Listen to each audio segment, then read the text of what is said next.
Midi 14h, Sud Radio, la France dans tous ses états. Mes chers compatriotes, au moment où je m'exprime, des attaques terroristes d'une ampleur sans précédent sont en cours dans l'agglomération parisienne. Et là, juste devant moi, à quelques mètres, il y a une jambe. Dis qu'on va attaquer les gens avec des kalachnikovs. Il y a une brigade, le Bataclan. Dans le Bataclan, madame? Oui, brigade. Il faut pouvoir dire dans les yeux, monsieur ou madame, votre mari ou votre femme ou votre fille, je ne peux plus rien faire pour elle. Il y a plusieurs dizaines de tués, il y a beaucoup de blessés. C'est une horreur. Il était là, il était sur place jeudi 13 novembre 2015 au Bataclan. Il est le premier à avoir sauvé des vies au milieu de la tragédie, au milieu du massacre.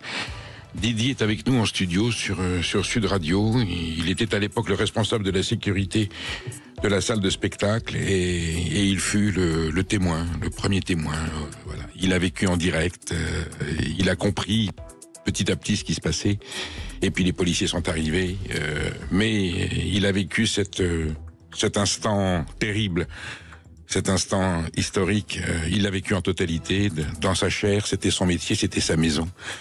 Voilà, il assurait la sécurité de cet endroit où tous les soirs il recevait des gens qui venaient écouter de la musique. Et puis tout d'un coup, on bascule dans l'horreur. Didi va nous raconter, va témoigner. 10 ans après, c'est quelque chose, parce qu'on a un recul et il y a une force évidemment dans le témoignage et une émotion très forte. Vous pouvez vous imaginer. Ensuite, on recevra également Jean-Pierre Vouche, le psychologue qui est arrivé lui aussi sur place. Le 13 novembre, il a commencé à prendre en charge des gens alors que la prise d'otage n'était pas terminée. Là, on va être dans le vécu, on va être dans le réel. Bien sûr, on va célébrer la libération de Boualem Sansal avec un de ses amis, l'écrivain Kamel Benchek, qui est membre du comité de soutien, qui va nous dire comment s'est passée cette libération et qu'est-ce qu'il faut conclure et qu'est-ce qu'il faut déduire de une autre forme de tragédie évidemment moins violente. Et puis on verra avec le géopolitologue Alexandre Delval s'il faut encore redouter le terrorisme. Est-ce qu'il faut apprendre à vivre avec? On en parlait déjà hier. Je pense que c'est un sujet qui va être récurrent. Puis on dira un petit mot sur malgré tout l'actualité. Donc la réforme des retraites a été suspendue, elle a été repoussée au calendrier grec. On va voir quelles sont les manœuvres et les arithmétiques politiciennes qui ont permis ce vote. Et quand on voit la répartition des votes à l'Assemblée nationale hier, c'est simplement ubuesque, simplement hallucinant. Mais c'est la démocratie. Le Parlement fonctionne. Mais bon, il y a quelquefois des réflexes et des attitudes très étonnantes. Voilà pour le menu d'aujourd'hui. Et puis attendez donc. Oui. Sud Radio, la France dans tous ses états. L'humeur de Perico. Voilà, sous l'émotion, voilà, et mot de Coffler, parce que c'est quand même dans la continuité, nous parlera de ces policiers de là-bas qui ont été oubliés au moment de la décoration. Voilà, non, on est dans le direct, dans le vécu. Alors, Boualem Sansal est donc libre, au terme d'une mobilisation massive de toutes les énergies impliquées, concernées, des énergies assidues. Pour autant, c'est un certain Frank-Walter Steinmeier, ci-devant président de la République fédérale d'Allemagne, pour l'heure inconnu au dossier, même si c'est un chef d'État qui a personnellement obtenu la libération de Boualem Sansal auprès de son homologue et ami, le président algérien Abdelmadjid Tebboune. La bonne relation entre les deux hommes, entre les deux dirigeants remonte à l'hospitalisation du chef de l'État algérien atteint d'un sévère trait Covid en 2019. Il a été hospitalisé en 2020, en 2021 en Allemagne et c'est là où les deux hommes se sont connus. L'Allemand a su flatter avec les mots qu'il faut l'Algérien en parlant d'attitude humanitaire et de vision politique à long terme, le sens de l'honneur auquel les Algériens sont très sensibles. Un hommage évidemment qui contrastait avec les mots d'Emmanuel Macron parlant du déshonneur de l'Algérie, coupable d'emprisonner un écrivain innocent. Il est vrai que la tension s'était particulièrement aggravée entre la France et l'Algérie sur différents dossiers. D'abord, la reconnaissance du Sahara occidental comme étant une possession marocaine, ça a crispé tout à fait les relations. Et puis bon, il y avait le dossier des ressortissants indésirables, de ces OQTF dont l'Algérie refusait le retour sur son territoire, la polémique suscitée par la renégociation des accords de décembre 1968 avec Bruno Retailleau qui évidemment avait fait preuve de fermeté. somme toute, on reste dans le non-dit, mais il est clair que la volonté d'humilier Emmanuel Macron et la France, en concédant si rapidement la libération de Sansal aux Allemands, est manifeste. Alors blessé, la Macronie va évidemment tout tenter pour atténuer l'impact, expliquant que tout a été décidé en bonne intelligence avec Berlin. Bon, pourquoi pas, il y avait eu des contacts dès le départ entre les ambassadeurs, avec les avocats. C'est vrai que l'Allemagne est en contact avec la France depuis décembre 2024. Voilà, reste que nous restons à la merci des exigences et des remontrances de l'Algérie, sans oublier qu'il reste un otage dans les prisons algériennes, c'est Christophe Glaise. Espérons que voilà, Boualem Sansal a eu de la chance et on s'en réjouit et on le célèbre. Pensons à Christophe Glaise et on voit bien qu'avec l'Algérie, le problème n'est pas résolu, la tension n'est pas tombée et il est possible que le gouvernement algérien fasse encore preuve de plus d'exigence et peut-être plus de dureté dans ses relations avec la France. Espérons que tout cela pourra un jour s'apaiser et que Christophe Glaise sortira de prison le plus vite possible. Vous restez bien avec nous. 10 ans après les attentats du Bataclan, nous recevons celui qui sauva le premier des vies dans cette salle de spectacle. Vous pouvez réagir au 0826 300 300. On est ensemble jusqu'à 14h. À tout de suite. Sud Radio, la France dans tous ses états, le fait du jour. Le 13 novembre 2015, 130 personnes sont massacrées par des terroristes islamistes à Paris, sur des terrasses aux abords du Stade de France et au Bataclan. 130, c'est énorme, c'est trop, c'est sans compter les rescapés, les blessés, ceux qui survivent après ça. Mais combien de vies ont été sauvées ce soir-là ? Le 13 novembre 2015, le chef de la sécurité du Bataclan, Didi, voit arriver les terroristes. Il aurait pu fuir, il décide de rentrer dans la salle et d'alerter le plus de personnes possible. Grâce à lui, des centaines de vies sont sauvées, mais il le racontera beaucoup mieux que moi. Bonjour Didi et merci d'être avec nous aujourd'hui. Bonjour. Bonjour Didi, merci du fond du cœur parce que je suppose que vous avez dû être sollicité et vous avez accepté de témoigner sur Sud Radio. Voilà, nous sommes une radio libre, on veut présenter les choses telles qu'elles sont et cette commémoration est évidemment douloureuse. On aurait préféré ne pas la célébrer parce qu'on aurait préféré que ce jour-là n'advienne pas ce vendredi 13 novembre, 130 morts, plus de suicides, ça fait 132. Voilà. 10 ans après, Didi, c'est loin ou c'est comme si c'était hier ? C'est vrai que c'est une sensation bizarre parce que de voir qu'on célèbre déjà 10 ans, qu'on commémore déjà 10 ans, pour moi c'est passé en une fraction de seconde. Très bizarrement, alors que c'est un temps long quand même, 10 ans. Mais pour, je pense, tous ceux qui ont vécu cette tragédie, c'est passé très très vite. Et à ce moment-là, au contraire, ça dure 10 ans, ce que vous avez vécu. Effectivement. Rappelez-nous l'horaire, ça commence vers 21h40. Voilà. Et, effectivement, pour moi, ce sont des minutes interminables. Vous êtes là à 21h40, on oui, est bien sûr. Vous êtes là même, je suis là même à 18h. 18h. Oui, je suis là dès 18h. On fait la... Donc vous voyez les prémices de la chose, vous comprenez assez vite. Je suis obligé de comprendre assez vite parce que je vois les premiers tirs, moi, sur le Bataclan Café, qui est collé à l'entrée du Bataclan. Donc il y avait juste une vitre qui séparait la terrasse du Bataclan Café. Ils ont commencé à tirer dès l'extérieur, on est d'accord. Exactement, voilà. Ils ont commencé à tirer sur le Bataclan Café parce que c'était sur leur chemin, tout simplement. Ils ne sont pas attardés sur le Bataclan Café. Et là...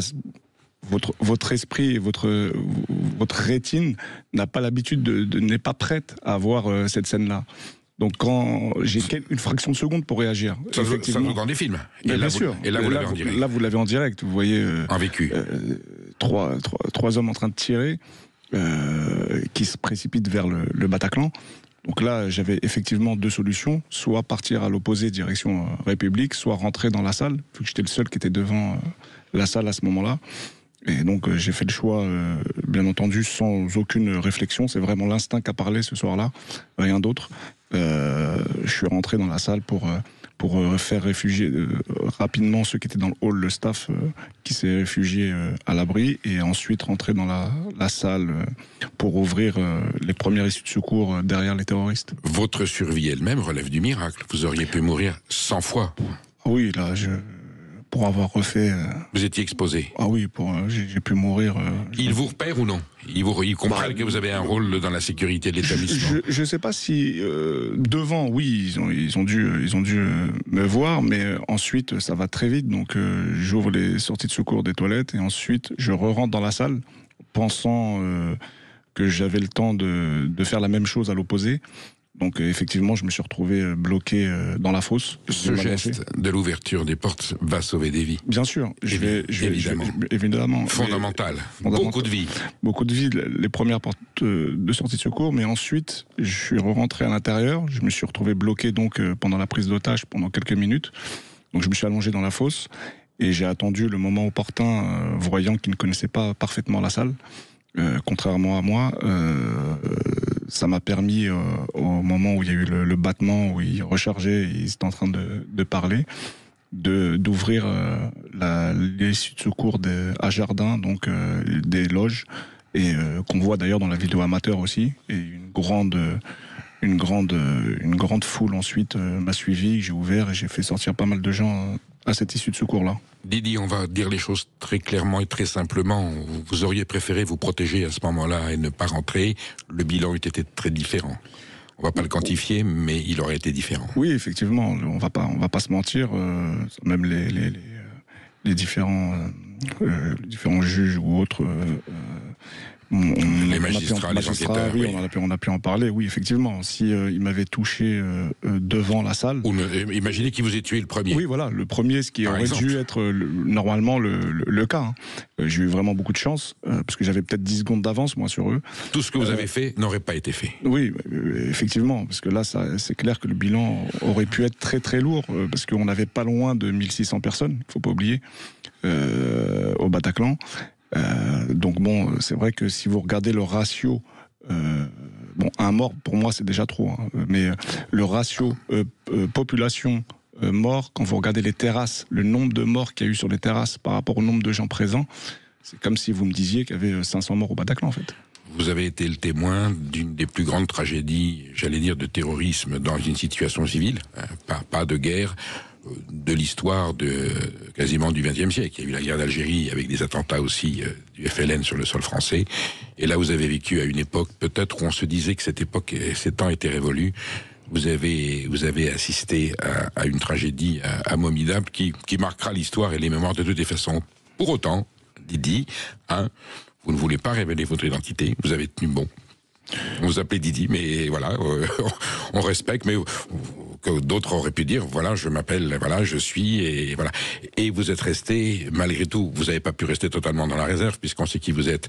Enfin, vous n'avez pas fait d'émissions de télé, vous n'avez pas écrit de livres, vous vous êtes pas mis en scène comme normalement, je dis bien légitimement, quelqu'un d'autre aurait pu le faire, ne serait-ce que pour témoigner ou le faire savoir. Vous êtes resté dans une modestie immense, alors que vous avez vécu un instant immense. Je dis, c'est un peu ça les vrais héros. Vous savez, en 1944, les grands résistants, ils ont repris leur boulot, ils sont restés chez eux. Alors il y en a certains qui ont voulu se mettre, qui ont fait de la politique, qui sont devenus des grands leaders, et on les respecte parce qu'ils ont fait des choses très bien. Et puis il y a ceux qui ont dit, mon boulot est terminé, maintenant je rentre à la maison. Voilà. J'ai l'impression que vous faites partie de cette catégorie d'hommes. Mon boulot est terminé, je rentre chez moi. Effectivement, moi personnellement, j'allais même pas communiquer. En fait, il faut savoir que moi, je voulais récupérer ma voiture. Donc, j'ai dû aller, bien entendu, parce que moi, la soirée ne s'est pas finie à la deuxième sortie de secours. J'ai ensuite réfugié des blessés et pas mal de gens dans la résidence étudiante qui m'a été ouverte par Marion, une étudiante, qui est collée, donc est non loin des issues de secours du Bataclan. Et ensuite, je faisais des allers-retours dans le passage Saint-Pierre-Amelot, parce que il y avait 2 terroristes qui étaient à l'étage, qui tiraient de cet étage-là, de cette fenêtre-là. Et les gens qui étaient dans ce passage pensaient que c'était des habitations. Moi, je savais que c'était le Bataclan encore, donc j'avais la chance de connaître la salle par cœur, encore une fois. Donc j'ai pu ensuite intervenir aussi jusqu'à la fin, jusqu'à l'assaut. Et c'est vrai que, personnellement, après tout ça, j'ai été au 36 pour donner mon témoignage, parce que c'était important. Évidemment. Je suis rentré chez moi, il était 9h30 du matin.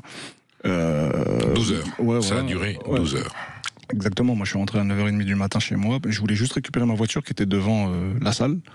La police m'a dit, écoute, ils m'ont félicité, ils m'ont dit, s'il n'y a pas d'impact de balle sur ta voiture, tu pourras la récupérer. J'étais, d'ailleurs, de mon équipe, j'étais le seul à pouvoir Combien vous étiez d'ailleurs? L'équipe était combien? 6, on était 6, et j'étais le seul à pouvoir récupérer, même du staff, il y avait beaucoup plus de monde. Tout le monde est vivant, hein. Ouais, tout le monde est vivant. C'est juste une personne du staff du Bataclan qui est décédée ce jour-là. Mais c'est vrai que j'ai pu récupérer donc ma voiture. Et moi, ma seule envie, c'était de rentrer comme normalement, j'ai envie de dire, chez moi, avec mes petits pains et mes petites viennoiseries. Comme d'habitude. Voilà, comme d'habitude. Responsable de la sécurité du Bataclan, ça veut dire quoi? Vous êtes, on utilise le mot vigile, videur, non? Oui. Ça, il arrive que vous soyez obligé quelquefois, quand il y a quelqu'un qui se comporte pas bien, de dire allez hop, on évacue. Bien sûr. Le rôle de la sécurité, c'est de la gestion de foule. C'est la gestion de gens un peu éméchés ou de début de bagarre. C'est dans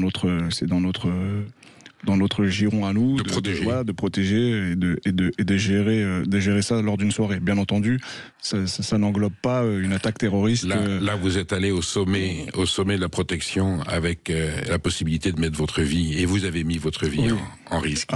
Et vous êtes là aujourd'hui. Maud. Didier, vous ne vouliez pas communiquer au départ, et puis finalement, vous avez pris la parole 1 an après, je crois, ou même plus rapidement. Non, bien avant.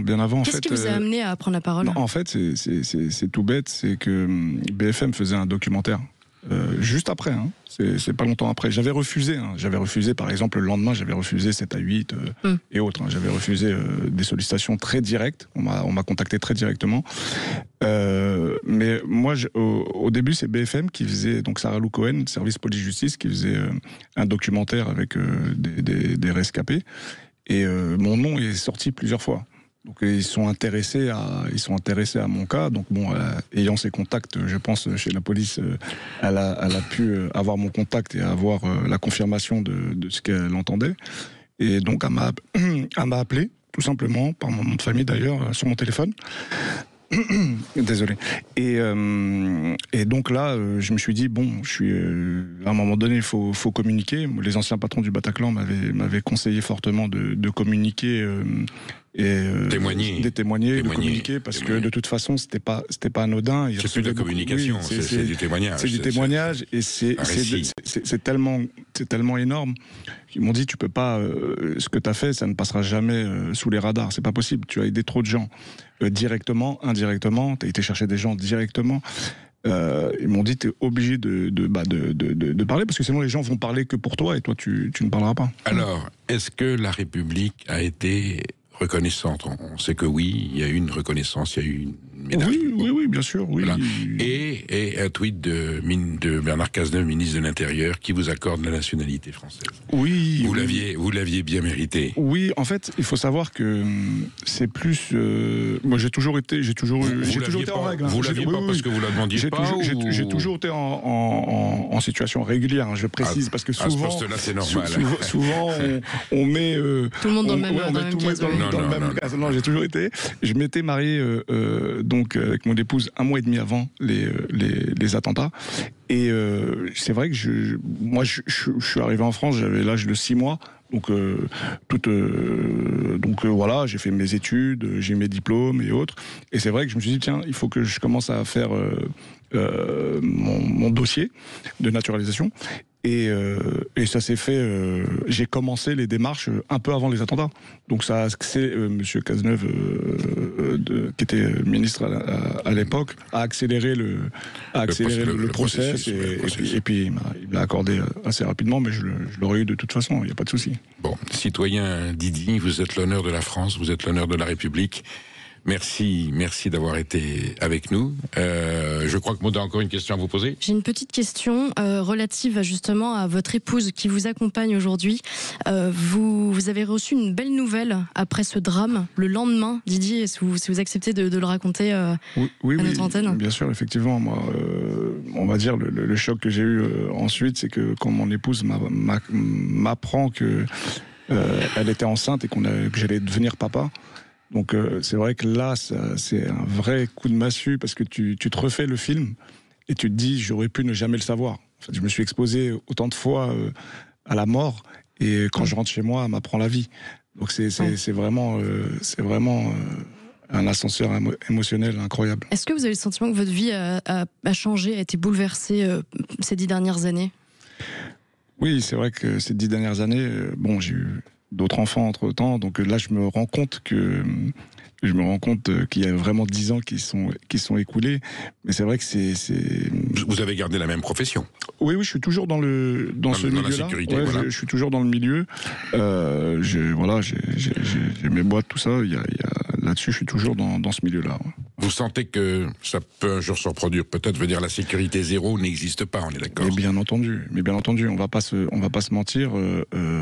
En France, il y a une menace qui est réelle, qui est là, et malheureusement, protéger chaque lieu de spectacle est très très compliqué, à part avec des policiers armés et bien armés. Bon, je pense que vous allez vous recueillir maintenant à l'endroit. Effectivement. Et rejoindre les gens qui avec vous ont partagé cette âme. Merci du fond du cœur d'avoir été là. Merci beaucoup Didier pour votre témoignage. Chers auditeurs, restez avec nous, 0826 300 300 pour témoigner à notre antenne. Dans un instant, nous parlerons de la réforme des retraites. On fera une petite parenthèse avant de revenir à un témoignage fort, celui d'un psychologue, Jean-Pierre Vouche, qui était lui aussi au Bataclan ce soir-là. À tout de suite sur Sud Radio. Sud Radio, la France dans tous ses états, les perles du jour. Alors, ma chère Maude, on vient de recevoir Didi, c'est émouvant hein, cet instant. Oui. Témoignage direct, voilà, comme si on y était. Didi, je lui ai pas demandé s'il se sentait un peu oublié, mais bon, il a dit lui-même qu'il voulait pas se mettre au devant de la scène, mais il y en a d'autres. Il y en a d'autres héros qui n'ont pas forcément été reconnus, je vais dire, à l'aune de ce qu'ils méritaient en ce vendredi 13 novembre 2015, qui ont été exceptionnels, et parmi eux évidemment les policiers de la BAC notamment. Oui, vous les revoyez vous aussi, ces images de l'assaut de la BRI, ces images du raid qui progresse dans l'obscurité d'une rue où gisent des corps derrière la salle du Bataclan. Mais ce que vous ne voyez pas, ce sont ces flics qui découvrent l'horreur absolue des cadavres, du bain de sang, des corps déchiquetés, de cette odeur insupportable et de ces téléphones qui continuent de sonner. Ce soir-là, des policiers de la BAC 75 entrent parmi les premiers dans le Bataclan. Alain Giraud en fait partie. Il est environ 22h et il ignore encore que des terroristes sont toujours à l'intérieur, à l'étage, dans ce fameux couloir où 11 personnes sont prises en otage. Il commence à évacuer plusieurs victimes, tente de porter secours à ceux qu'il croit encore vivants. En fait, c'est un tel carnage qui ne distingue presque plus les vivants et les morts. Il explique même qu'il aperçoit des mains se lever pour demander de l'aide et que rapidement ces mains ne se lèvent plus. Les policiers sont complètement dépassés et ce n'est que le début de la mission. On entend rarement les témoignages de ces premiers de cordée. Il y avait une émission l'autre jour de télévision où ils se sont exprimés pour la première fois. Il y avait quand même un malaise. Hein. Les dignitaires de la police qui ont eu des... On dit, attendez, on a pourtant signalé à l'autorité qu'il y avait d'autres gens qui méritaient d'être connus, d'autres policiers. Absolument. Et puis il n'y a pas eu de suite. Et on les entend rarement parce que c'est une douleur refoulée et que c'est aujourd'hui que ça sort. Alain Giraud est maintenant à la retraite, il a 60 ans et il se souvient qu'au moment où la BRI intervient, on leur demande d'évacuer, on leur dit en gros, les gars, merci dehors. Et Alain Giraud estime que l'intervention de la BAC a été à ce moment invisibilisée. Personne ne parle de nous, dit-il, même les autorités ne parlent pas de nous. On n'était même pas invité à la commission par le porteur d'enquête. On n'a pas été invité à la cérémonie officielle aux Invalides. On a été totalement évincé du récit officiel. Voilà ces mots rapportés par Ouest France. Et alors, je vous parle même pas de la Légion d'honneur, évidemment, qu'il réclame ouvertement. Il l'a réclamé ce matin sur CNews. Il a raison. D'ailleurs, si je me trompe pas, Perico, même les policiers de la BRI intervenus ce soir-là n'ont pas reçu la Légion d'honneur. Pas encore. Ils auraient peut-être dû apprendre à jouer au football. Écoutez, ça a lancé un gros malaise. Je pense que la balle est dans le camp de nos dirigeants. Je ne sais pas si Laurent Nunez et si Sébastien Lecornu et le président de la République veulent réparer cet oubli. On se rappelle simplement qu'on a vu des poilus de 14 décorés il y a encore quelques quinzaines d'années. Alors, ouais, non, mais à titre posthume, c'est facile. Non, mais même vivant. Quand c'était vivant, mais pardon. Alors on disait, pourquoi attendre si parce longtemps qu'ils avaient. Alors bon, on a dit à l'époque, on a décoré avec les plus courageux, évidemment, mais c'était surveillant. Enfin, ils ont eu leur. Mais donc, espérons qu'on n'attendra pas 70 ans pour donner la Légion d'honneur à ces héros de la République, voilà, qui ont mis leur vie, parce que vraiment, ils ont mis leur vie en. Totalement, ils étaient les premiers, les terroristes étaient encore là.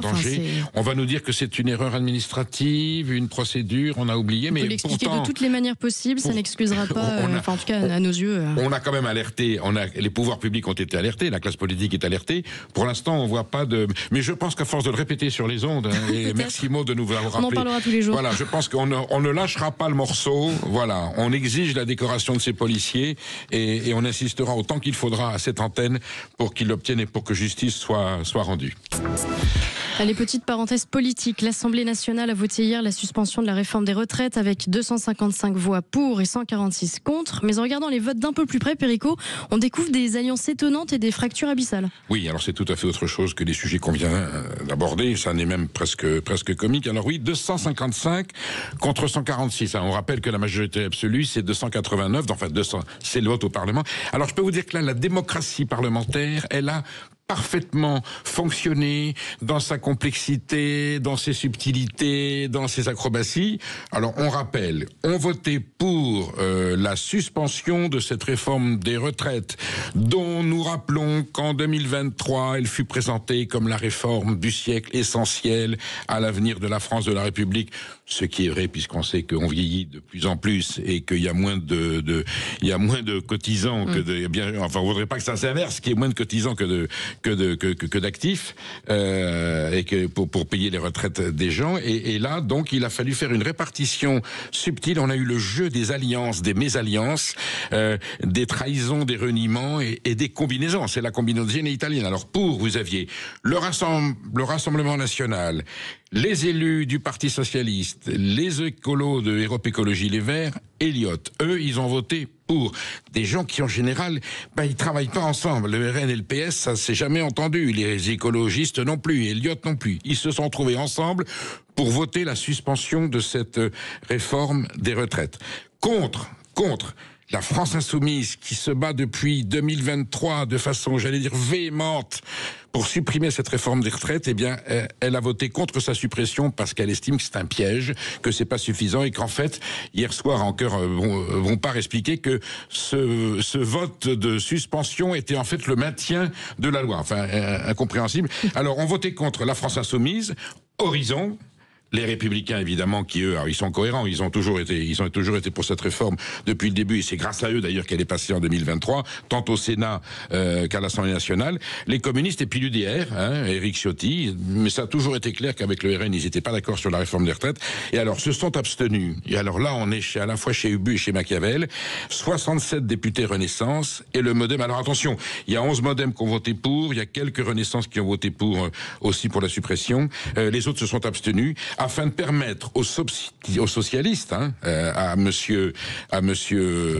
Faure, d'obtenir la suspension de la réforme grâce au RN et aux écolos, en échange de la non-censure du gouvernement. Et je t'en donne par ici, je t'en reprends par là, et je te revote un amendement et je te revote par derrière. Du coup, on se retrouve avec des gens qui d'habitude se détestent, ou en général sont très amis, qui là, du coup, se foutent sur la gueule. Voilà. Alors, entre ceux qui veulent sauver leur Marocain de ministre et ceux qui veulent préserver leur siège à l'Assemblée nationale, je ne pense pas que les enjeux nationaux, je ne pense pas que la République ait été une priorité, je ne pense pas qu'on a pensé aux gens qui travaillent, aux retraités, à ceux qui cotisent, voilà. On a pensé à sauver sa gamelle, son plat de lentilles. Je ne sais pas si le décryptage a bien été fait dans l'opinion publique, mais ça ne grandit pas, cette combination, c'est vraiment un système à l'italienne, là, ne grandit pas notre démocratie et ne grandit pas notre classe politique. Bon, et l'affaire n'est pas terminée, puisque on a même vu que les ministres prenaient prolonger leur temps de parole pour être sûr que finalement le PLFSS ne soit pas voté parce que ça n'arrange pas Sébastien Lecornu, et ils ont voté de façon à ce qu'à minuit, eh bien les amendements ne soient pas terminés. Donc l'affaire est partie au Sénat par la navette parlementaire. C'est hallucinant et en même temps on dirait un dessin animé de Walt Disney presque. Voilà. Et toujours à l'Assemblée, on parle de sexisme à tout va. Je vous propose d'écouter cette séquence lunaire hier dans l'hémicycle. Madame Rousseau, est-ce que vous pourriez éviter d'hurler quand vous prenez la parole? Vous nous cassez les oreilles. Ou à défaut, est-ce que vous pourriez baisser le micro? Ça, c'est pas acceptable. Je vous rappelle à l'ordre immédiatement. Et votre appel au règlement est terminé. Vous avez un rappel à l'ordre. C'est insupportable. C'est honteux. Je ne tolérerai aucune attaque sexiste dans cet hémicycle. C'est fini. C'est fini. Voilà. Bon. Quand on demande à une femme de ne pas hurler, c'est du sexisme. Jérôme Verny est un député UDR, donc voilà, du parti de monsieur Éric Ciotti. Effectivement, il a demandé à madame Sandrine Rousseau de ne pas hurler. Oui, il aurait pu ne pas le dire. Est-ce qu'il aurait dû le dire, Madame, pouvez-vous parler plus calmement? C'était pas utile, je vois pas où le sexisme commence, c'est sûr. Et puis, on sait que dans cette Assemblée nationale, depuis 2017 et depuis 2022, de tous les côtés de l'hémicycle, il y a des noms d'oiseaux, des insultes. On a vu la tête du ministre Dussopt rouler comme s'il avait été décapité. Il y a des invectives, il y a des menaces quasiment, quelquefois même des menaces physiques. Je ne sais pas si à chaque fois elles ont suscité la même réaction de Madame Braun-Pivet, qui fait très bien son métier de présidente de l'Assemblée nationale. Je suis pas sûr que le député Géraud Verny ait franchi le seuil au point qu'on l'insulte, qu'on l'accuse d'insultes sexistes. Voilà. Bon, ça fait partie des. Je vous racontais tout à l'heure les secrets du vote, et là on a les secrets des invectives. C'est bizarre, comme ce cas de la démocratie française me semble un tout petit peu perturbé aujourd'hui, un tout petit peu déséquilibré. Je sais pas ce que vous voulez dire. Les Chevaliers du Fiel, 17h, 18h sur Sud Radio. La France dans tous ses états. On parle beaucoup des policiers, de la BRI, du RAID, de la BAC, des pompiers, des infirmiers, à qui nous rendons tous hommage aujourd'hui. Mais le soir du 13 novembre 2015, plusieurs psychologues sont dépêchés en urgence pour prendre en charge les victimes. C'est le cas de Jean-Pierre Vouche. Ce soir-là, il est envoyé par la direction municipale de Gennevilliers de la santé et de la prévention avec une équipe d'intervention rapide, la BRI. Il sera l'un des premiers, voire le premier psychologue à être confronté à la douleur et à la panique des victimes. Il est notre invité. Bonjour Jean-Pierre Vouche et merci d'être avec nous sur Sud Radio. Bonjour. Oui, bonjour à tous. Bonjour Jean-Pierre Vouche. Question préalable. Autrefois, quand il y avait des tragédies, il n'y avait pas d'assistance psychologique. À quel moment de l'histoire les pouvoirs publics ont considéré qu'il était important, quand il y avait un traumatisme de ce genre, qu'on envoie un professionnel, un praticien pour assister les gens dans leur traumatisme? Alors c'est assez récent et c'est le général Kroc qui, suite à des interventions au Liban, a généralisé ça en France. Il a monté d'ailleurs des cultes. Moi, j'étais un peu en parallèle avec des structures municipales pour le même type de job, avec des coordinations avec eux et les services de santé. On est d'accord que c'est essentiel, parce qu'il y a des gens qui disent est-ce qu'il y a vraiment besoin, quand on est à ce point éprouvé, est-ce que ça change quelque chose d'avoir quelqu'un qui vient vous parler? Je pense que oui, évidemment. Bah écoutez, oui, et les premières personnes que j'ai pu aider étaient un policier de la BRI qui a pris une balle dans la main.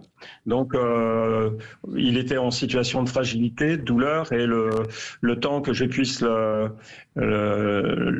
remettre à ses collègues et puis au service santé de la PHP, j'ai pu l'accompagner. Donc, c'est bien la preuve que des hommes en armes et pourtant, je dirais, rodés, que ce soit le RAID ou la BRI, il y a besoin d'une assistance psy. D'ailleurs, tous le disent. Ça a été une épreuve très dure pour eux, et même encore à 2h du matin, j'en voyais qui était la larme à l'œil, et puis où je pouvais converser avec eux, ainsi que donc les victimes et tous les travailleurs. Moi, j'ai vu également des jeunes pompiers qui étaient effondrés, quoi. Donc, il y avait vraiment besoin d'un accompagnement psychologique. D'ailleurs, ça a duré pour moi 1 semaine. Je me suis occupé également de la famille de Grégory Rebenberg, qui tenait la belle équipe et qui a perdu sa femme et 8 personnes de son personnel. Et il a fallu annoncer à la petite fille de 8 ans que sa maman avait été agressée et était décédée dans cet assaut. Donc oui, c'est des éléments importants. Et la preuve, c'est que 10 ans après, j'ai encore 7 personnes en suivi psychologique. Jean-Pierre Vouche, je vais vous poser une question évidente. Vous avez été au cœur de l'action. Vous intervenez alors que la prise d'otage n'est pas terminée. Donc vous avez vous aussi vécu cette situation, cette tragédie du 13 novembre 2015 en direct, in situ, au milieu des êtres humains éprouvés, effondrés. Vous-même, est-ce qu'il y a un psychologue, des psychologues? On vous laisse seul après? Vous avez vécu toutes les tragédies, vous avez recueilli la souffrance, vous avez recueilli le désarroi, la panique, le chagrin, la peur, la douleur, et vous êtes là, en médecin, le dernier, j'allais dire, le dernier sauveteur, vous êtes là, mais personne ne va s'occuper de vous après. Donc vous avez une force en vous qui fait que non seulement vous pouvez encaisser ce que vous subissez, ce que vous vivez, ce que vous partagez, et vous êtes quand même à l'écoute, à l'assistance de l'autre, du prochain. Bah écoutez, oui, on a d'abord on fait un travail d'équipe et d'autre part, moi j'ai un superviseur. Il s'appelle Jean-Pierre Winter et lui, quels que soient les lieux que j'intervienne, Afghanistan, Ukraine, Gaza ou sur les attentats, je sais que je peux compter sur lui à tout moment pour avoir un suivi et pouvoir un peu décharger. Je dirais le tsunami émotionnel que j'ai pu également encaisser. Évidemment. Alors c'est vrai que moi j'ai découvert avec le temps que j'avais ces capacités de pouvoir travailler dans des situations extrêmes et avec la mort, voire même des menaces de mort pour moi, ça m'est déjà arrivé. Mais j'ai cette particularité et c'est ce qui m'a permis d'intervenir dans des lieux très divers, que ce soit les lieux d'attentats, mais également à l'étranger en zone de guerre. Vous êtes intervenu sur d'autres attentats, Jean-Pierre Vouche ? Alors, j'ai participé au suivi pour les attentats de Nice, mais aussi en Angleterre. Ah oui. C'était les attaques au couteau. Oui.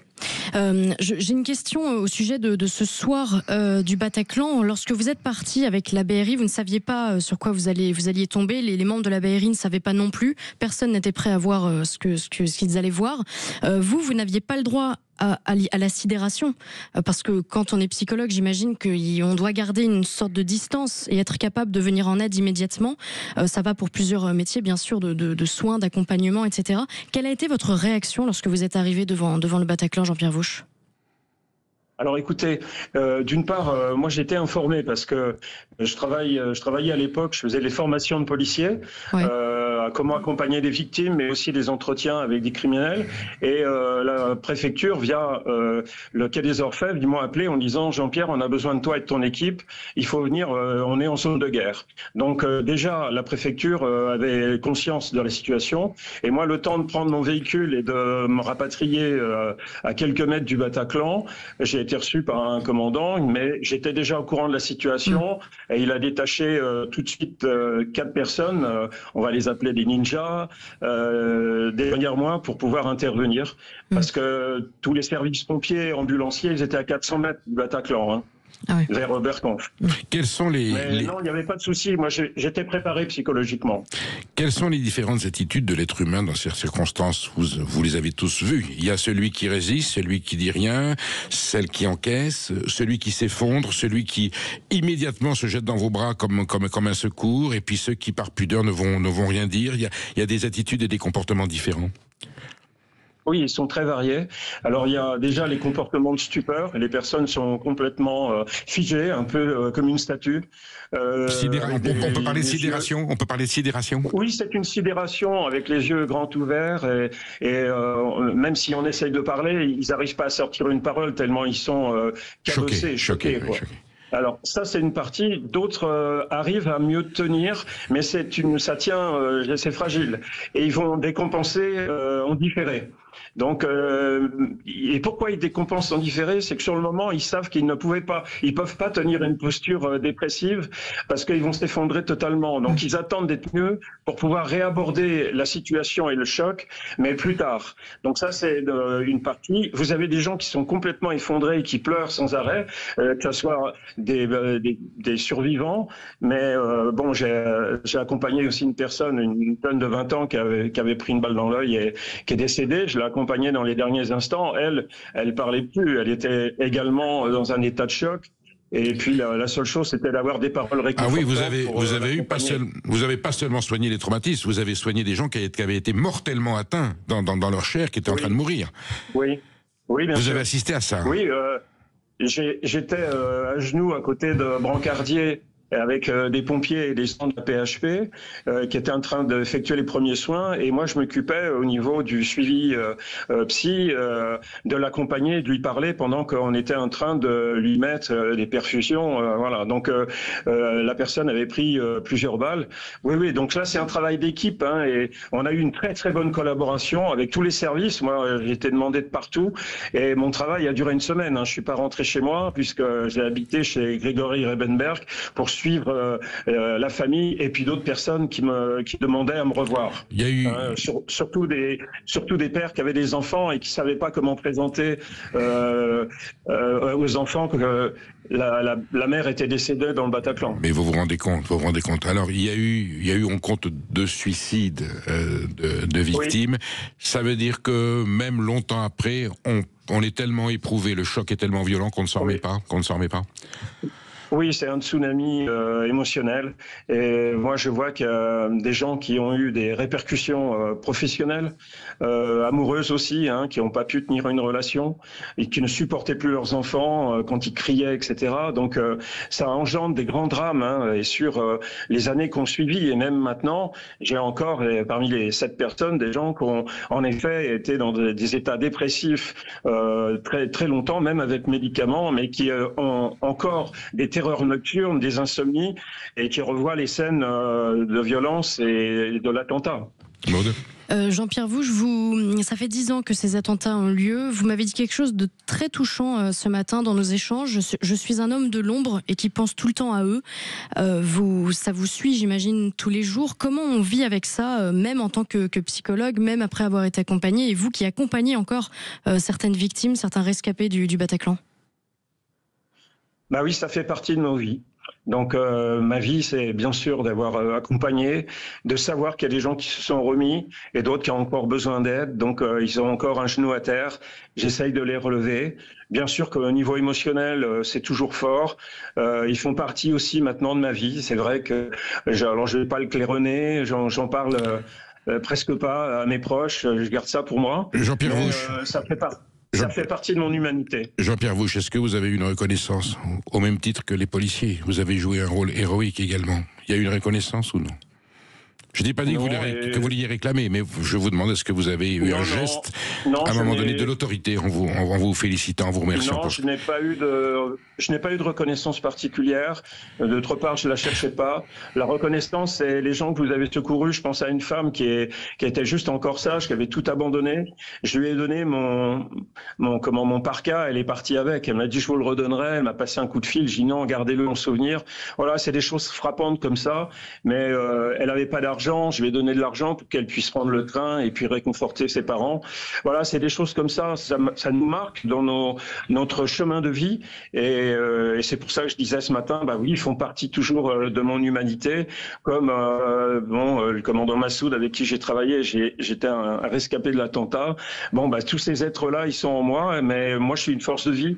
J'ai de la couleur dans la tête et j'ai du soleil. Vous êtes un grand humain. Je ne sais pas si cette qualification sera un jour reconnue officiellement. Vous êtes un grand humain et vous témoignez dans cette journée de tragédie des capacités de générosité et j'allais dire d'attention à l'autre, de partage. Merci Jean-Pierre. Oui, merci Jean-Pierre Vouche. Restez bien avec nous. Dans un instant, nous ferons une nouvelle parenthèse sur la libération de l'écrivain franco-algérien Boualem Sansal. On en parlera avec Kamel Benchek, qui est écrivain, poète et ami de Boualem Sansal. Et puis Alexandre Delval, géopolitologue que vous connaissez bien sur Sud Radio. N'hésitez pas à réagir, 0826 300 300. À tout de suite. Midi 14h, Sud Radio, la France dans tous ses états. Le pouvoir en Algérie n'est pas ce que l'on croit. C'est un pouvoir très intelligent. Une dictature intelligente. Une dictature, comme vous y allez. On n'est pas une dictature, regardez Boualem Sansal.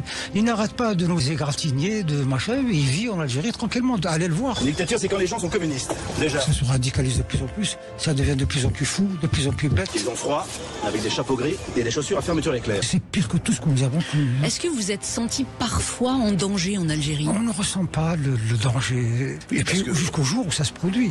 Et là, la sidération.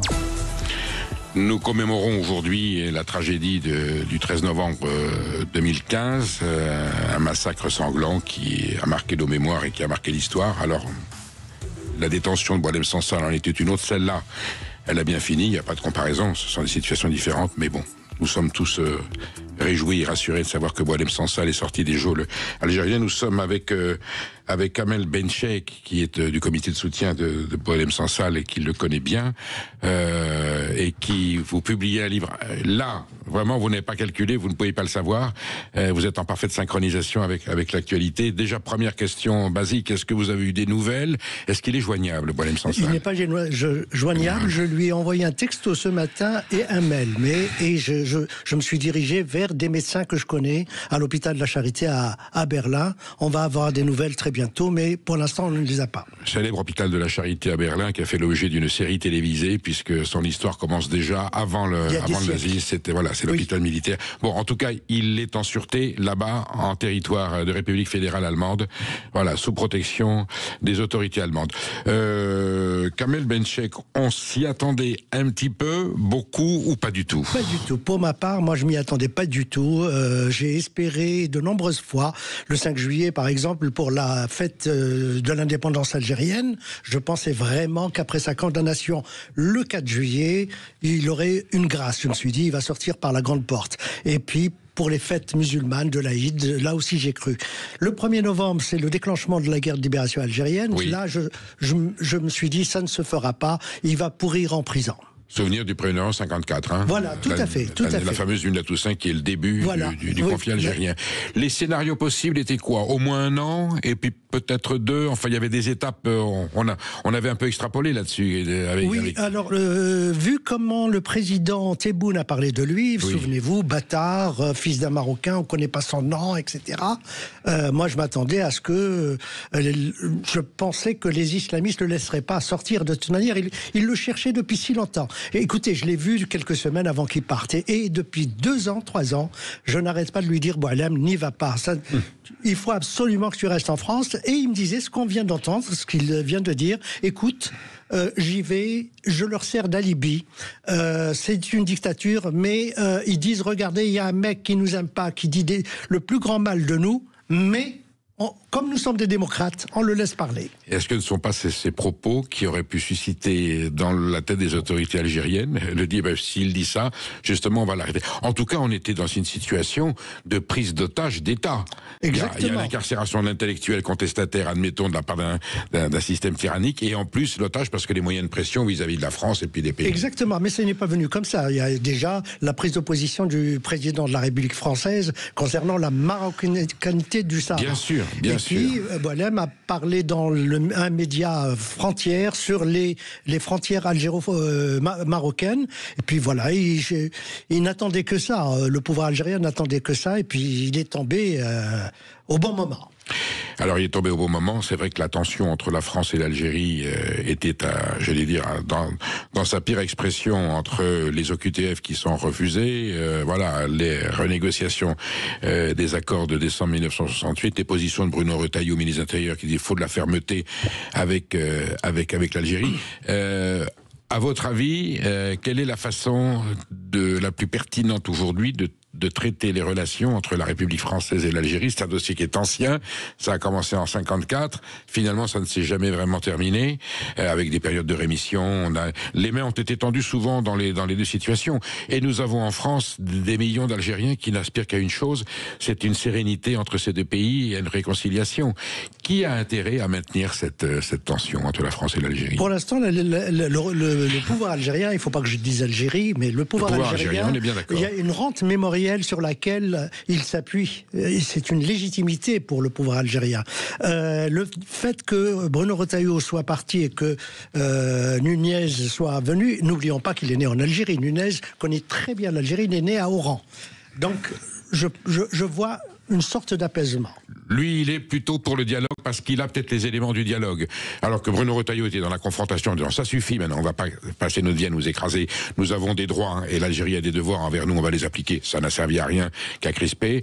Et Nunez va rentrer plutôt dans un dialogue. Exactement, mais les 2 pays ont des droits et des devoirs. Il faudrait que vraiment ils se regardent comme des pays étrangers, souverains, et qu'on ne parle plus de la colonisation. Ça suffit, 63 ans, il faut qu'on passe à autre chose. Regardez ce qui s'est passé entre l'Allemagne et la France avec une deuxième guerre mondiale terrible. Il faudrait aujourd'hui que le pouvoir algérien puisse passer à autre chose. Quel gigantesque gâchis quand on sait la beauté de ce pays, la grandeur du peuple algérien, l'histoire, tout aurait pu être mis en place pour que cette issue soit heureuse depuis 62. Certains l'avaient espéré, d'autres ont tout fait pour que ça n'aboutisse pas. Aujourd'hui, c'est la victoire qui continue de l'OAS et du FLN radical, c'est-à-dire qu'on n'est pas arrivé à faire la paix entre les deux pays. Exactement, mais il faudrait que, pour que ça s'apaise entièrement, que nous revienne également, il ne faut pas l'oublier, Christophe Glaise. Il y a un journaliste français qui est là-bas. On va en parler, bien sûr. Il y a encore un otage. Oui, exactement. Alors lui, ça va être plus tendu, parce qu'ils ont fait un geste pour Boualem Sansal. Pas sûr qu'il lâche Glaise. Alors que pour moi, c'est plus facile pour Glaise que pour Sansal, puisque Sansal a la double nationalité algérienne et française, alors que Glaise n'est que français, si je puis dire. N'est que français. Nous sommes dans le studio également avec Alexandre Delval, parce que vous publiez le Nouvel Ordre post-occidental. On va parler, est-ce que le terrorisme reste un risque? Vous connaissez Boualem Sansal, hein, oui, Alexandre nous avons été, je ne suis pas ami personnel comme M. Bencher, mais j'ai beaucoup d'estime pour lui, nous nous respectons mutuellement. Et nous avons aussi tous les deux un prix en Suisse sur les travaux sur l'islamisme radical. Nous avons reçu un prix, vous savez, en même temps, deux prix en même temps. Et à cette occasion, on a un petit peu échangé. Et effectivement, je constate son extrême courage. Moi-même, j'étais surpris, je ne sais plus si je lui ai fait la remarque, continuer à aller dans ce pays où tout indiquait qu'un jour il serait une cible. Moi, je salue un extrême courage physique, parce que même s'il trouvait un argument pour dire ils vont quand même m'épargner parce que je suis un alibi, il savait tout de même que c'était extrêmement dangereux pour lui. Il était la cible idéale à la fois du nationalisme francophobe et de l'islamisme, parce que l'islamisme a été combattu vaillamment en Algérie. Mais n'oublions pas que la concorde civile de l'ancien président Bouteflika a consisté à intégrer l'islamisme dans le système pour une sorte de pacification. Ça part d'un esprit assez, on peut dire c'est pragmatique, mais la société s'est énormément réislamisée dans un sens d'un islam de plus en plus, je dirais pas radical, mais bêtement traditionnaliste, avec même une infiltration de salafisme et de frères musulmans qui pourtant étaient soi-disant combattus par le régime. Donc la société est beaucoup moins tolérante à la critique, à la raison, à une vision comme votre homologue, l'ancien mufti de Marseille, Bencher, qui parlait d'un patrimoine que chacun pourrait interpréter avec sa raison.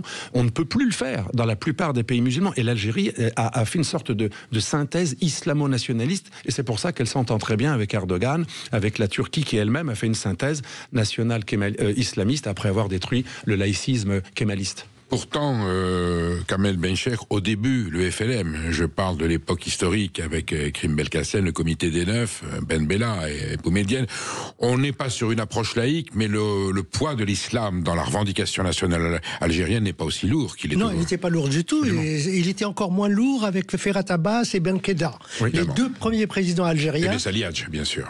Oui.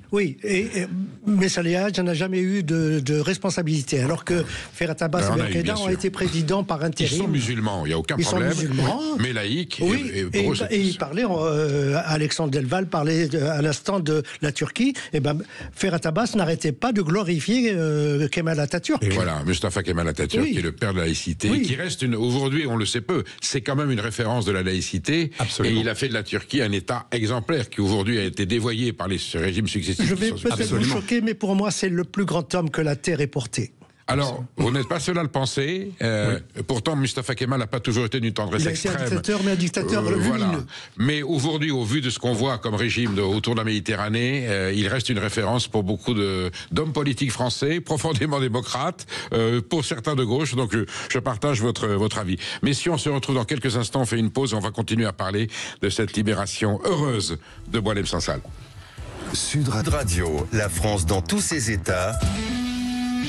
Le face-à-face. Nous sommes avec Kamel Bencher et Alexandre Delvalle. Nous décryptons les circonstances dans lesquelles Boualem Sansal a été libéré et puis les enjeux que cela suppose. On fera de la géostratégie tout à l'heure avec vous, Alexandre Delvalle.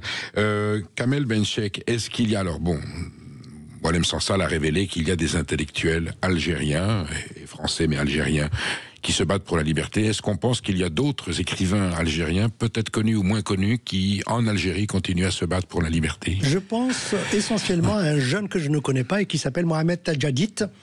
Il a 31 ans, c'est un poète, on l'appelle le poète du Irak, ce mouvement populaire qui est né en 2019, et il vient d'être condamné la veille de la libération de Boualem Sansal à 5 ans de prison, la même peine que pour Boualem, parce qu'il a mis sur sa page Facebook « Je ne suis pas satisfait ».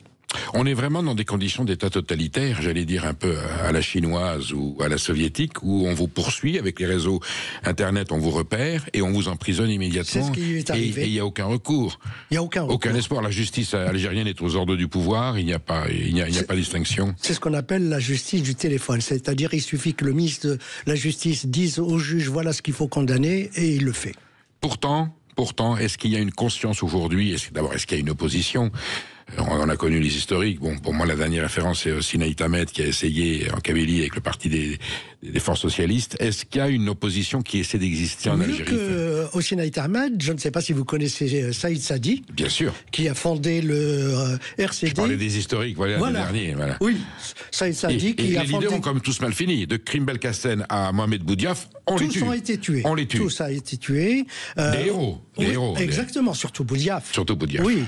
Hossein Ahmed est le fondateur du FFS, auquel a appartenu Saïd Sadi, qui a fondé par la suite le RCD, le Rassemblement pour la culture et la démocratie. C'est un ami, donc je peux en parler facilement. Et c'était quelqu'un de laïque et il aurait pu sauver le pays. Algérie qui vit des tragédies depuis 91, au point qu'on en est, on oublie, on a dû supprimer le suffrage universel, les choix tragiques. Aujourd'hui, il y a des polémiques, est-ce qu'il faut supprimer les suffrages universels qui seraient sous mauvaise influence? On remet en cause le système démocratique. Il a fallu le faire, et je connais les démocrates, j'étais à l'époque à l'événement du jeudi avec Jean-François Kahn, qui m'a dit c'est d'une violence inouïe, mais il est à un moment donné des entorses qu'on est obligé de faire à la morale politique pour sauver la liberté. On en est où aujourd'hui en Algérie? Il y a un peuple qui est là, qui attend une jeunesse, j'allais dire pleine de ferveur, confrontée à une tragédie. Est-ce qu'il y a un espoir un jour que ce régime entre guillemets, s'améliore? J'ai pas dit qu'on passe tout de suite à la Confédération helvétique. Est-ce qu'il y a un espoir d'amélioration? Est-ce que dans la classe politique du FLN ou dans l'armée, il y a une tendance plus modérée qui dit à un moment donné, il va falloir lâcher du lest? Ça ne dépend pas de 1991, de la décennie noire. C'était bien avant, puisque dans les années 80, il y a eu la tragédie du printemps berbère, des centaines de jeunes qui ont été tués parce qu'ils réclamaient le droit de parler kabyle, par exemple. Je peux parler d'autres tragédies. Réalité qui continue. Il y a toujours une identité kabyle qui demande à exister et qui est réprimée par le jacobinisme algérois, si je puis m'exprimer ainsi. Tout à fait. Vous êtes vous-même kabyle ou non? Je suis moi-même kabyle, mais c'est pas pour ça que je parle je suis kabyle, mais je suis algérien. On est bien d'accord. Non, mais en France, on connaît bien la nuance entre les Bretons, les Corses, les Alsaciens, et pour autant, on est d'excellents citoyens français. Voilà, exactement. Alors, pour revenir à ce que vous disiez, il y a eu des entorses, et il y a une entorse avec laquelle j'étais d'accord. Je l'avoue, lorsque les islamistes ont gagné les élections en 92... Le fils. Voilà. Le fils a gagné les élections, d'abord municipales, ensuite législatives.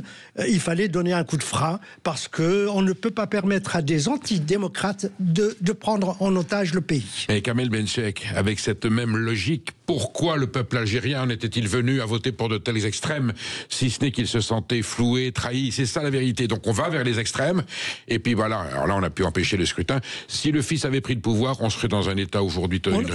On serait en Afghanistan. D'accord, on aurait une forme de Daesh algérienne. Exactement, les talibans. Et aujourd'hui, cet intégrisme islamique de contestation, ce parti de la colère et donc de la souffrance, est toujours présent dans le paysage politique algérien. Oui, il est mis de côté, mais il y a des islamistes qui sont au pouvoir. Il faut le savoir. Donc on a fait des concessions à l'islamisme sur le plan idéologique, justement pour avoir une certaine paix. Exactement. Et Alexandre Delval a parlé tout à l'heure des islamistes, de l'islamisme en Algérie. Bouteflika, qui a signé la concorde civile, a permis aux islamistes de descendre des maquis et de ne pas être jugés. Et ça, c'est scandaleux, parce que les gens qui ont eu des femmes violées, des enfants égorgés, ne peuvent pas réclamer la justice aujourd'hui. Kamel Benchek, si on repart, je vais faire une politique fiction, on repart à Évian. On se remet tous autour de la table. Est-ce qu'il y a... alors en France, il y aura des forces qui sont prêtes à tout reprendre à zéro, même Bruno Retailleau serait prêt. Est-ce qu'il y a de la part du pouvoir algérien une volonté, à un moment donné, j'allais dire, s'il sort bénéficiaire de l'accord, de reposer le problème calmement, sereinement, entre ces deux grandes nations. Je me souviens du premier voyage de Valéry Giscard d'Estaing en 78 à Alger. La France historique salue l'Algérie indépendante. On sentait qu'on voulait tourner la page de l'histoire et construire quelque chose ensemble. Est-ce que cet espoir est une réalité à laquelle on peut croire, ou la situation est très, très, très, très clivée? Je ne sais pas, je ne peux pas faire de la politique fiction. Ce que je sais, c'est que je regrette. Il y a eu 1 million, on dit qu'il y a eu 1 million de morts d'Algériens qui ont été tués pendant les 7 ans de la guerre de libération, mais moi je regrettais également mes concitoyens pieds noirs. S'ils étaient restés en Algérie, l'Algérie serait un pays multicolore. Tout était fait pour. Dans les accords d'Évian, il est convenu, bien sûr, on se souvient de Georges. Il y a eu ce qu'on appelle la valise ou le cercueil.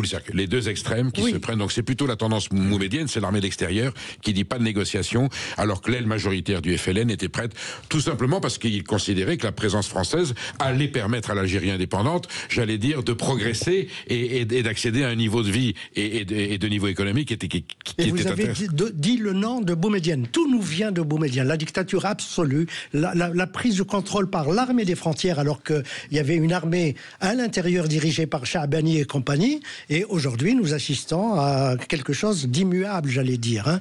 Et vous avez parlé, si je peux me permettre, des pieds noirs. Pour nos auditeurs, c'est important de comprendre que ce n'étaient pas tous des colons. Seuls 4 ou 5% des pieds noirs étaient des colons franco-français qui avaient des terres, mais la majorité, c'était des Espagnols, des Maltais, des Gitans même, des Gitans andalous, il y en a beaucoup, qu'on retrouve dans le sud de la France, ou même autour des Gypsy Kings. Il y en a qui sont nés en Algérie, à Oran. Il y avait beaucoup d'Italiens, de Siciliens. C'était en fait des gens qui étaient des prolétaires, qui n'étaient pas des colons. Et tout ça a été viré, y compris les Juifs qui n'étaient pas des pieds noirs, qui étaient des séfarades, des autochtones, qui étaient là même parfois avant l'islam. Tout cela a été viré parce que c'était pas arabo-musulman. Et c'est une véritable purification ethnique qui a eu lieu, où on a viré tout ce qui n'était pas en accord avec le pouvoir actuel à l'époque. Une mosaïque de nations, de culture. Aussi les harkis, vous avez parlé des les harkis ont été totalement désarmés pour que le FLN puisse les saigner.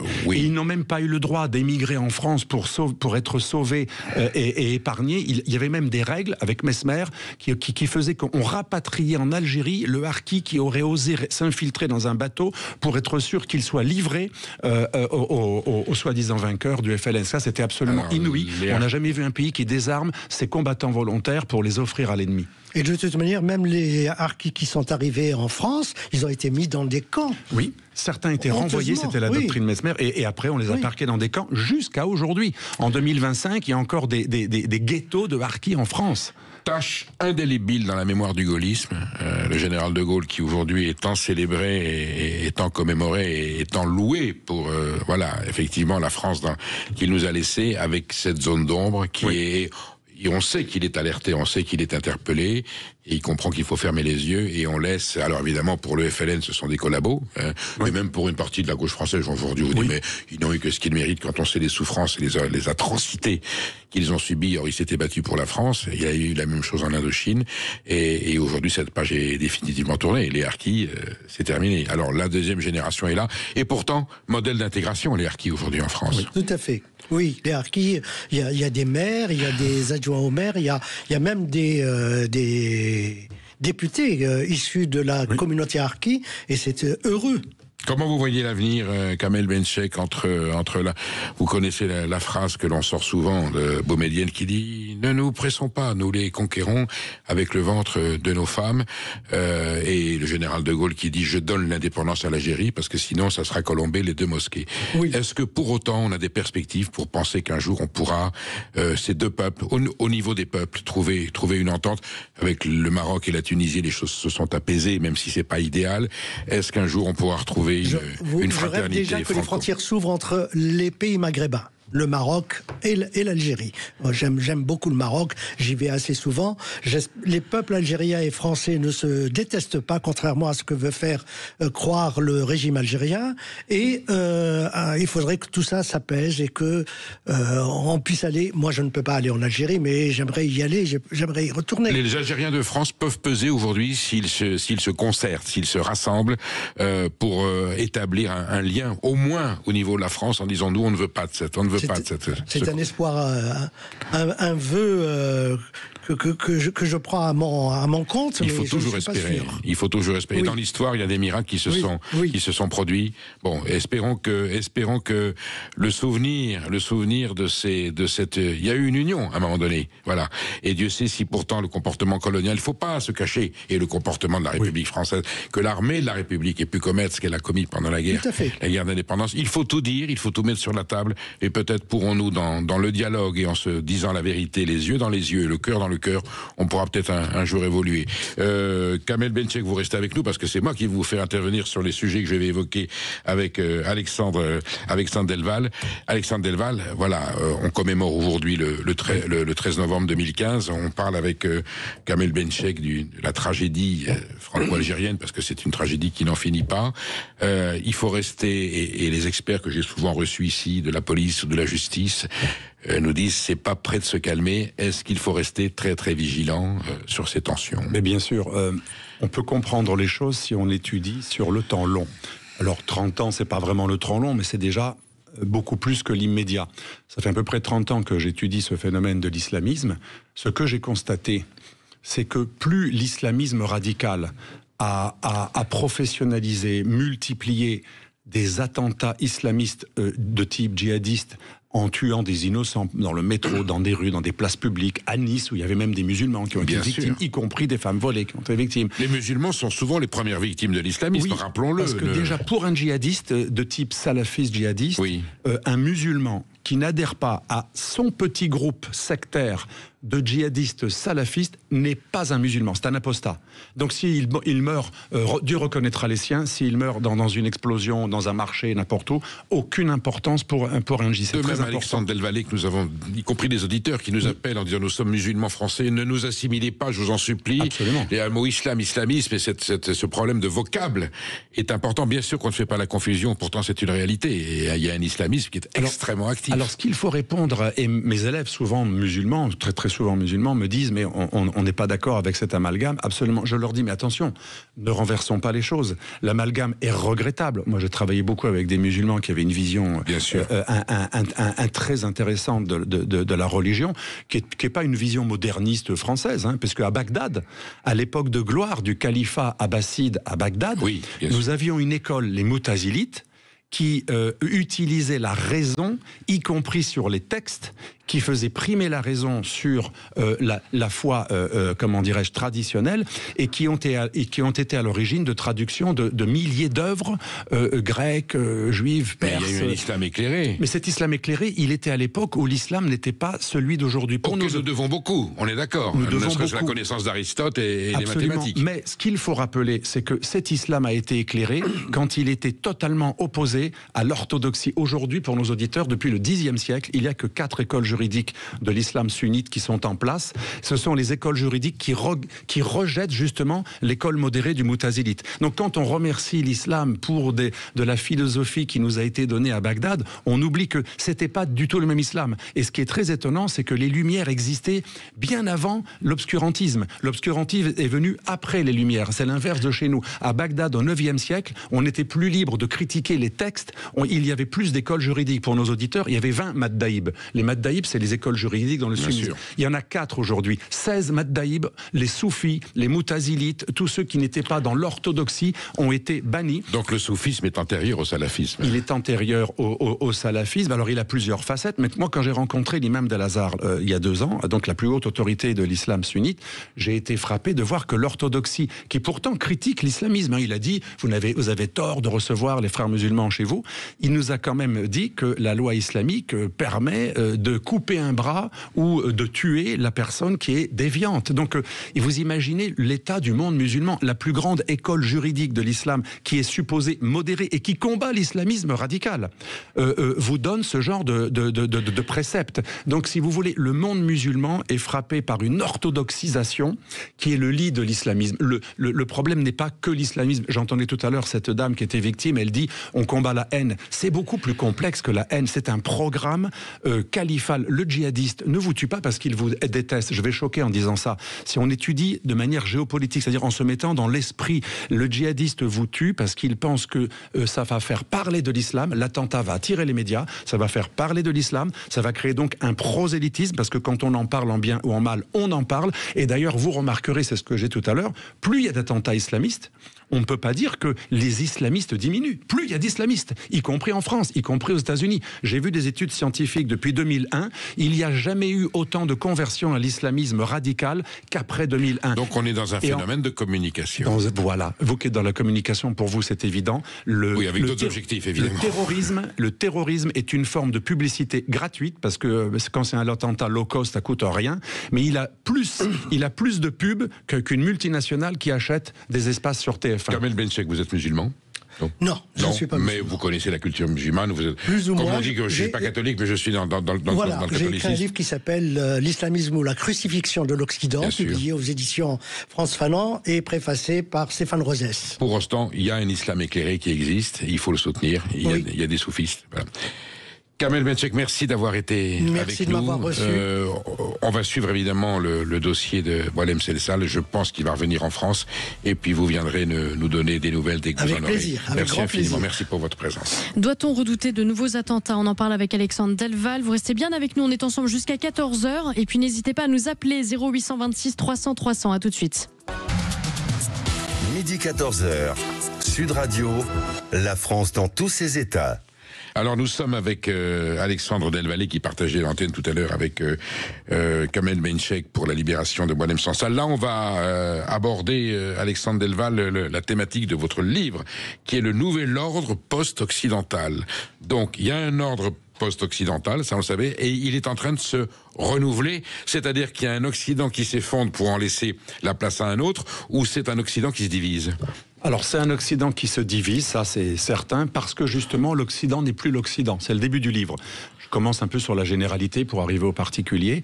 L'Occident, normalement, c'est une civilisation. De Gaulle, c'était un peu politiquement correct. De Gaulle disait chrétien, blanc, européen, grec et latin.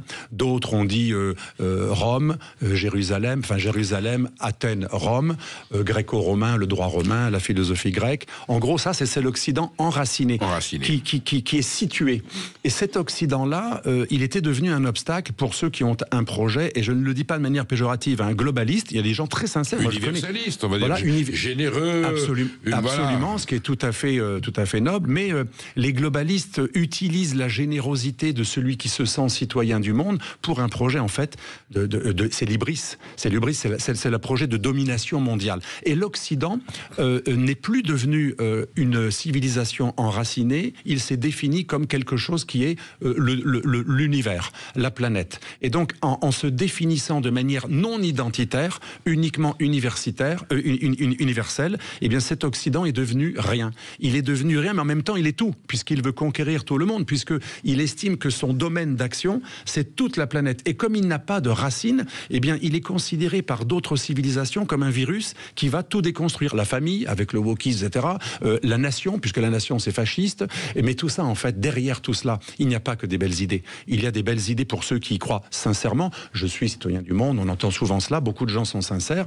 Mais les globalistes, c'est-à-dire en fait les multinationales et l'Empire américain. Est-ce que ces globalisateurs, ces occidentaux globalisateurs, est-ce qu'ils ne sont pas porteurs d'un néolibéralisme financier qui transforme la planète en part de marché, avec des flux financiers, et que finalement l'homme n'est plus au centre de cet enjeu globalisateur on se souvient, prolétaires de tous les pays, unissez-vous, là ça serait êtres humains, essayons de faire une grande communauté planétaire, et ce sont des marchés financiers qui s'emparent de territoires pour pouvoir assouvir leurs profits. Je pense qu'il y a deux choses, parce que souvent les choses sont complexes, il n'y a pas une seule explication. Première explication, effectivement, le marché mondial, ce que le sociologue américain Benjamin Barber a appelé Macworld, donc des multinationales qui veulent un homme unidimensionnel qui va acheter les mêmes vêtements, homme-femme, une sorte de soupe mondiale, avec bien sûr une pop culture qui accompagne tout ça, avec toute l'industrie de l'entertainment, Hollywood, la musique, etc., qui a littéralement envahi les pays européens qui n'ont plus de musique traditionnelle. À part vous,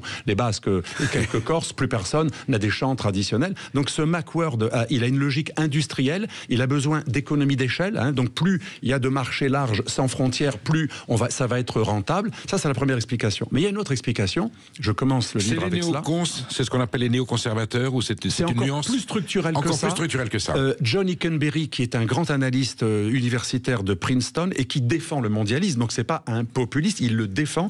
Il a dit lui-même, ceci est l'ordre international libéral fondé sur des règles. J'entends pas règles du droit international, des règles américaine. Et il dit, l'Amérique, pour rester un empire longtemps, parce qu'il va se fatiguer, devrait être obligé de déléguer, de diluer un peu son impérialisme en le masquant derrière quelque chose qui a l'air d'être universel. Et c'est l'origine de la déclaration de M. Joe Biden quand la guerre en Ukraine a éclaté en 2022. Il a dit, l'ordre international libéral occidental fondé sur des règles est en danger. En fait, l'ordre international libéral qui se présente comme le monde n'est en fait qu'un glacis de l'empire américain. Donc il y a deux forces qui ont créé ce globalisme.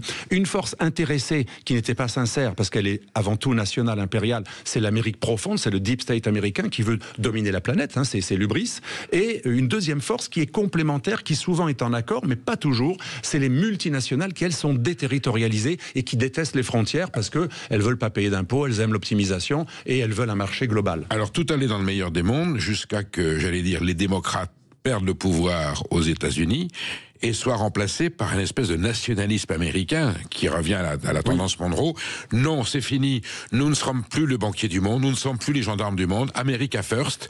Donc, d'accord pour des valeurs occidentales, mais chacun chez soi. Oui. Et là, c'est la panique dans l'Occident, où la Commission de Bruxelles, évidemment, cet européisme globalisateur, on dit, mais c'est papa qui nous laisse tomber. Quelque part, qu'est-ce qu'on va devenir? Alors, tout à fait d'accord avec vous. On ne répétera jamais assez que le projet de l'Union européenne, qui à l'époque ne s'appelait pas ainsi, qui a été fondé par De Gasperi, Don Sturzo, Adenauer et De Gaulle a eu aussi sa part puisqu'il avait présenté le projet Fouché. Vous n'oubliez pas le traité de l'Élysée en 63. Et le traité de l'Élysée qui a intronisé la souveraineté européenne vis-à-vis des intérêts américains et qui a été immédiatement liquidé par la CDU allemande avec Ingrid Erhardt quand il est arrivé au pouvoir. Absolument. Mais on oublie de dire que l'homme qui malheureusement a le plus compté, au-delà de tous ces gens, hein, y compris Schuman qui était un chrétien pratiquant, c'était des gens tous enracinés, tout à coup le projet de Jean Monnet qui lui se vantait de ne pas lire de livres. C'est lui, c'est très intéressant. On est d'accord des deux. Et c'est l'agent. Et surtout, c'est pas du complotisme, parce qu'aujourd'hui on a les archives allemandes. C'est l'agent de la CIA qui a en plus travaillé pour des banques anglaises et américaines. Et donc c'est quelqu'un qui travaille pour la technostructure financière américaine et anglaise, qui est agent de la CIA, et aujourd'hui on a toutes les archives. C'est pas ternit l'image de De Gaulle pendant la guerre auprès de Roosevelt. C'est lui qui dit c'est un fasciste, faut pas lui faire confiance. Et c'est lui le vainqueur. Son idée, c'était de bâtir une Europe sachant que les peuples ne voudraient pas se diluer dans un fédéralisme qui deviendra ensuite l'antichambre du mondialisme, il a dit on va le faire accepter par des petits pas, par des choses qui ont l'air anodines. C'est la cuisson du homard ou de l'anguille.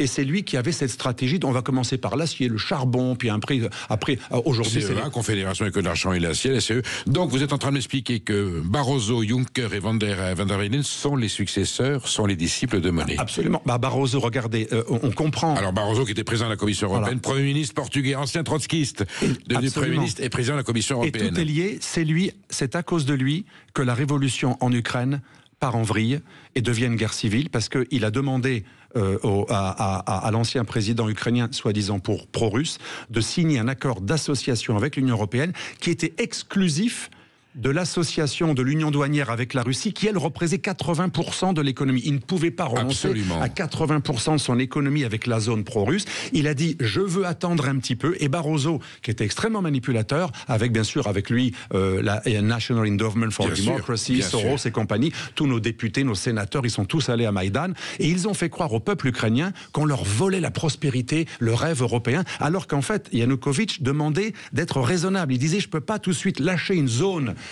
de libre-échange qui n'a pas les mêmes normes avec la zone européenne. Barroso, comme par hasard, quand il quitte son poste de commissaire européen, de président de la Commission européenne, que devient-il? Employé de Goldman Sachs. Okay, Goldman Sachs. Monti, futur président du Conseil italien, Goldman Sachs. Alors ensuite, vous avez Jean-Claude Juncker qui explique il n'y a pas de démocratie au-dessus des traités. C'est-à-dire les contrats qu'on a signés entre multinationales, il n'y a aucune décision des peuples qui puisse revenir Donc dessus. Ce sont des gens... C'est gigantesque comme formule. C'est gigantesque et surtout ce n'est pas juridiquement correct puisque dans le droit international, on apprend que rien n'est au-dessus de la souveraineté d'un État. Alors on nous répète...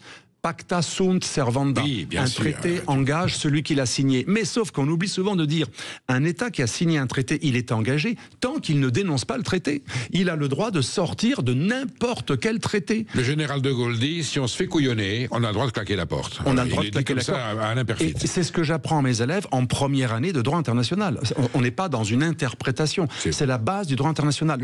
Alors, on sort pas d'un coup, on garde les engagements en cours, mais on a le droit de sortir, de dénoncer n'importe quel traité, puisque l'État, il est le pouvoir originaire. Le traité est un droit dérivé. On révise bien les constitutions. Pourquoi est-ce qu'on ne révise pas le traité ? Quand nos dirigeants nous font croire qu'une constitution est une sorte de Bible qui ne peut pas être interprétée et pas changée, nous sommes dans une dérive extrêmement dangereuse. Et j'en viens à un point très important. Nous ne sommes plus en démocratie depuis que les préambules des constitutions ont intégré dans la constitution quelque chose de soi-disant supra-constitutionnel, le bloc de constitutionnalité qui permet aux juges de ne même pas juger une loi par rapport aux articles. On fait une petite pause. Alexandre Delvalle, on va revenir parce que ça c'est un aspect passionnant. Et c'est dans votre ouvrage, bien entendu. Midi 14h, Sud Radio, la France dans tous ses états. Le face-à-face. Nous sommes toujours avec Alexandre Delvalle, auteur du Nouvel Ordre Post-Occidental, et vous sous-titrez « Comment la guerre en Ukraine et le retour de Trump accélèrent la grande bascule géopolitique ». La guerre en Ukraine, vous nous disiez que justement, c'est le président de la Commission européenne, Barroso, qui avait engendré ces déséquilibres en Ukraine. Aujourd'hui, on est confronté à une situation inextricable. La vérité, elle est où dans ce conflit russo-ukrainien ? Est-ce qu'à alors, vous avez quand même des voix qui le disent très prudemment. Poutine est un tyran et la Russie, aujourd'hui, a des comportements absolument barbares. Pour autant, on les a provoqués en voulant intégrer l'Ukraine à l'OTAN et en mettant des bases de la CIA sur la frontière ukrainienne. Est-ce que les Américains auraient pu avoir intérêt, à un moment donné, à créer ce conflit pour avoir une situation de prépondérance ? En tout cas, dans mon livre sur le long chapitre sur l'Ukraine, je cite une trentaine de grands analystes, de diplomates, parmi les plus connus comme Kissinger, et de personnes autorisées, qui avaient averti depuis les années Clinton, le début de l'élargissement irresponsable de l'OTAN, qui trahissait une promesse d'ailleurs. Et Zbigniew Brzezinski, qui s'en mêle aussi, bien sûr. Donc on n'est pas dans la logique d'excuser les Russes, mais des grands stratèges, y compris de la guerre froide. George Kennan, l'homme qui a conçu le containment, c'est-à-dire l'endiguement contre la Russie soviétique. On ne peut pas l'accuser d'être un agent du KGB. Que disait-il avant de mourir ? La plus grave erreur de l'Occident et des États-Unis est d'avoir étendu inconsidérément l'OTAN, mais aussi des missiles et des antimissiles qui se rapprochent trop de l'Empire. Jeffrey Sachs, je le dis souvent aussi, il a été conseiller à la fois des Ukrainiens et des Russes, il est assez autorisé. Des grands personnages comme ça, qu'est-ce qu'ils disent ? Et un enfant de 3 ans peut le comprendre. Un empire, surtout si c'est un empire puissant et très armé, il y a une chose qu'il craint, la chose qu'il craint le plus, c'est que l'empire rival soit à son contact. Il veut des zones tampons entre lui et son ennemi. Mais c'est un peu comme dans la rue. Si vous vous approchez trop près... C'est un empire de protection et non pas un empire de conquête. C'est ce qu'on appelle en art martial la zone de sécurité. Si vous franchissez la zone de sécurité par instinct, je ne dis pas que c'est bien, mais c'est la règle de la vie humaine, du combat. Clausewitz en parle. Clausewitz en parle. Si vous êtes trop proche de votre ennemi, il vous frappe au cas où vous le frappiez. Ou alors, il va y avoir en tout cas une grave crise. Mais un enfant de 3 ans le comprend. Les grands stratèges de Kissinger à George Kennan l'ont compris et l'ont dit. Mais d'autres, y compris Premier ministre canadien, je cite une trentaine de personnes. Et on n'a pas voulu le comprendre. Pourquoi ? Pour ce que nous disions tout à l'heure. Comme l'Occident se veut globaliste, comme l'Occident se veut universel parce qu'il est le bien. Il est le bien absolu. Il est le bien avec un grand B. Pourquoi lui devrait accepter des zones d'influence pour les autres ? Lui, l'Occident veut des zones d'influence chez lui. L'Amérique a la doctrine Monroe, on ne supporte pas l'ingérence russe et chinoise, mais nous pratiquons l'ingérence parce que pour nous, c'est différent. Un jour, un ami m'a dit, mais nous, c'est différent, c'est le bien. Parce que nous, on est démocrates. Le camp du bien. Et ça ne marche pas comme ça, les relations internationales. Justement, on parlait du général de Gaulle tout à l'heure, il a cette phrase historique, peut-être visionnaire, l'Europe de l'Atlantique à l'Oural et non pas des Vosges aux Rocheuses aujourd'hui. Est-ce que c'est un concept aujourd'hui qui tient la route? Est-ce qu'on peut repenser l'Europe avec une Russie apaisée, un régime au Kremlin démocratique? Est-ce qu'il y a une évolution possible par la force des choses de rassemblement de la vraie Europe? Alors la seule configuration possible pour éviter la Troisième Guerre mondiale, et je pèse mes mots, nous sommes très proches de quelque chose de très grave, et je pourrais dire pourquoi ensuite. Mais la seule configuration possible, ce serait une grande alternance politique dans tous les pays européens qui ferait que l'Europe ne pourrait plus être un simple relais de l'atlantisme. L'Europe serait peut-être aurait encore l'OTAN comme organisation de défense, mais l'OTAN n'étant qu'un traité. L'OTAN, ce n'est que les États qui la composent. Si les États qui composent l'OTAN deviennent neutralistes, ce qui est le cas de la plupart des populistes qu'on appelle populistes ou identitaires ou conservateurs européens, à part les Polonais, toutes les forces populistes qui sont en train de monter, Chega au Portugal, j'étais il n'y a pas très longtemps, j'ai observé la vie politique portugaise, c'était assez étonnant. Ils sont devenus le premier ou le deuxième parti. Vox en Espagne. On peut parler bien sûr des Hongrois, des Tchèques, des Slovaques. On peut parler des Roumains qui ont failli gagner, etc. Si toutes ces forces arrivent au pouvoir, structurellement, elles feront de l'Europe une zone qui voudra redevenir amicale avec la Russie. Mais c'est ainsi. Si ma tante en avait, ce serait mon oncle, pour être vulgaire. Donc, on n'en est pas encore là. Tant que les pouvoirs en place sont là, qui sont du mainstream, qui sont attachés à ces grandes forces dont on a parlé tout à l'heure, globalistes et otanistes, globalistes, etc., ces forces-là ne voudront pas accepter une zone d'influence, une neutralité et encore moins une réconciliation avec la Russie, car la Russie, pour eux, c'est l'empêcheur de tourner en rond. C'est l'anti-globalisme. C'est un peuple blanc chrétien qui est fier de son christianisme, qui est même un peu trop nationaliste, puisqu'il devait même, je dis pas que c'est bien, mais en tout cas, c'est l'antithèse de la non-identité du globalisme occidental.